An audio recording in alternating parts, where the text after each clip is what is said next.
देखो bitcoin and Solana में अगर हम ट्रेड कर रहे हैं तो मोमेंटम कौन से डायरेक्शन में आने वाला है, अपसाइड या डाउन साइड में या साइडवेज में मार्केट चल रहा है, सारी चीज़ों को समझते हैं, उसके अकॉर्डिंग ट्रेड को प्लान करते हैं। साइडवेज मार्केट में ऑलवेज ट्रेंड फेलियर के अंदर हमें अच्छी मोमेंटम मिलेगी। सो अब यहाँ पे क्या हो रहा है, डाउन साइड की तरफ से ये जो एक नेगेटिव ट्रेंड आया, ये ट्रेंड के बाद यहाँ पे फिर से बायर्स आए, ट्राई किया अप जाने का, नहीं गया, फिर नीचे आ गया। यहाँ पर एक अच्छा खासा स्ट्रॉन्ग सपोर्ट बन चुका है, बार बार यहाँ पे आके फिर से मार्केट ऊपर की तरफ आ रहा है। पीछे भी देखोगा तो यही पे सेम सिचुएशन होगा, फिर से सेम यहाँ पे अप साइड गया है। अब स्ट्रॉन्ग बाइंग कैंडल आया, मार्केट अपने आप को होल्ड कर रहा है। सो कहीं ना कहीं हमें ये पोलन फ्लैग की तरह भी नजर आ सकता है कि यहाँ से फिर अपसाइड निकल गया, राइट।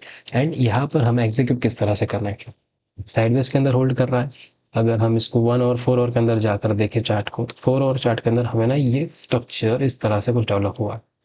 अब इसको कैसे हमें ट्रीट करना है, अगर ये जो ट्रेंड आया था, इस ट्रेंड का 50% मार्केट ब्रेक कर देता है, मतलब यहाँ पर जितना ज़्यादा टाइम स्पेंड करेगा ना, वो थोड़ा प्रोबेबिलिटी बढ़ता जाएगा फिर से ये डाउन साइड आने का। मतलब ये ट्रेंड ऑलमोस्ट 50% तो इस ट्रेंड को कैच कर लिया डाउन आके।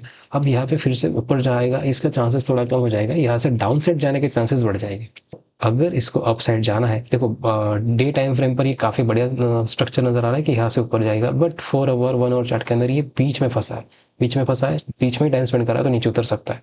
तो इसको अगर फिर से अप साइड जाना है तो इसको ना थोड़ा अप जाके यहाँ पे टाइम स्पेंड करना चाहिए। यहाँ पे टाइम स्पेंड करेगा ना तो यहाँ से काफ़ी ज़्यादा प्रोबेबिलिटी बढ़ जाएगा कि मार्केट यहाँ से फिर स्पीड मोमेंटम के साथ ऊपर की तरफ निकल सकता है। मे यहाँ से 2,000 5,000 10,000 पॉइंट का मोमेंटम देखने को मिल जाए, ठीक है, एट फर्स्ट टाइम के अंदर ना भी मिले, बट 4,000 का मोमेंटम यहाँ पे काफ़ी शार्प मिल सकता है। ओके, ये हो गया हमारा एग्जीक्यूशन पार्ट, किस तरह से हमें एग्जीक्यूट करना है। आप चाहो तो इसको और कम से कम टाइम फ्रेम पर जाके प्लान आउट कर सकते हो।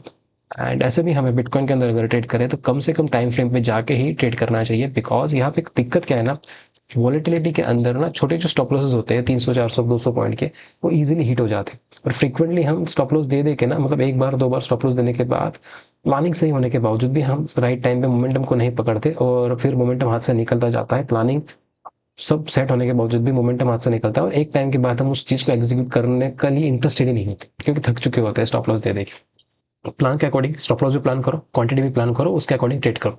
ओके, सो लेट्स सी चीज़ को हम अगर सोलाना के अंदर देखें, सोलाना में भी कुछ बढ़िया स्ट्रक्चर नहीं है। सोलाना के अंदर भी अगर हम डेली टाइम फ्रेम पर देखें तो कंपेयर टू बिटकॉइन यहाँ पे थोड़ा जो स्ट्रक्चर है ना, वो इतना वेल डेवलपिंग नहीं है।